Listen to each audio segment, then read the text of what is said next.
তাঁতশালত জীৱনমুখী শিক্ষাৰ সপোন দেখা চাবুৱাৰ এজাক কণ কণ অকণি। চাবুৱা ডঙৰচুক প্ৰাথমিক বিদ্যালয়ত ছাত্ৰ ছাত্ৰীসকলে প্ৰস্তুত কৰি উলিয়ালে শতাধিক গামোচা আৰু ৰুমাল। ডিব্ৰুগড় জিলাৰ চাবুৱাৰ এখন বিভিন্ন কৰ্মৰ বাবে বিশেষভাৱে প্ৰায় চৰ্চিত হৈ থকা বিদ্যালয়ৰ নাম হৈছে ডঙৰচুক প্ৰাথমিক বিদ্যালয়। বিদ্যালয়খনৰ ছাত্ৰ ছাত্ৰীসকলে এইবাৰ তাঁতৰ শালত শিকিছে বোৱা কটাৰ কাম, তাঁত বোৱাৰ কাম, যাৰ বাবে এতিয়া প্ৰাথমিক বিদ্যালয়খনৰ ছাত্ৰ ছাত্ৰীসকলে কেইবাখনো হাতে বোৱা গামোচা আৰু ৰুমাল প্ৰস্তুত কৰি অঞ্চলটোত চমক সৃষ্টি কৰিছে।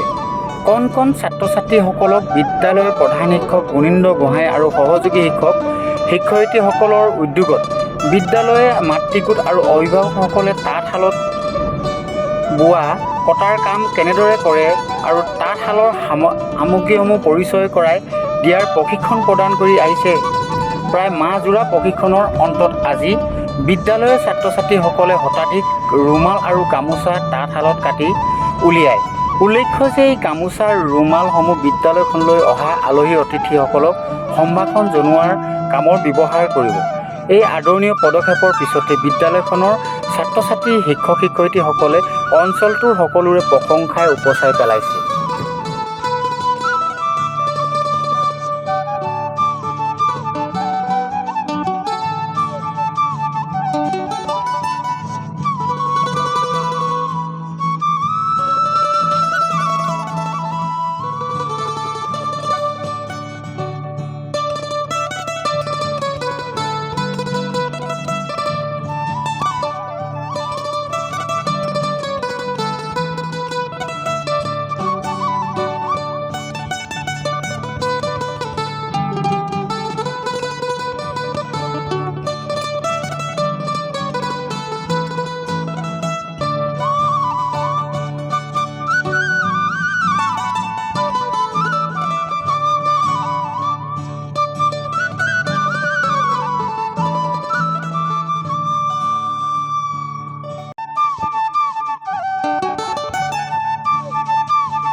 প্ৰথমে আপোনালোক ধন্যবাদ জনাইছোঁ।